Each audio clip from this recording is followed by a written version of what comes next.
বাংলাদেশ আওয়ামী লীগের সাধারণ সম্পাদক ওবায়দুল কাদেরকে গ্রেপ্তারের গুঞ্জন উঠেছে সামাজিক যোগাযোগ মাধ্যমে। যশোর থেকে তাকে গ্রেপ্তার করা হয়েছে বলে দাবি বিভিন্ন সূত্রের।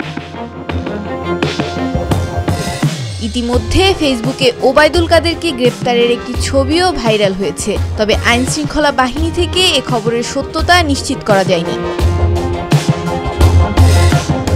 এ বিষয়ে যশোরের পুলিশ সুপার মাসুদ আলম জানান, এমন কোনো তথ্য তার কাছে নেই, তিনি খোঁজ নিয়েছেন। তিনি আরও জানান, ওবায়দুল কাদের সহ 17 জন মন্ত্রী এমপি যশোরে আটক, এমন কোনো তথ্য নেই, এটি সঠিক নয়। আওয়ামী লীগের টানা 3 বারের সাধারণ সম্পাদক ওবায়দুল কাদের।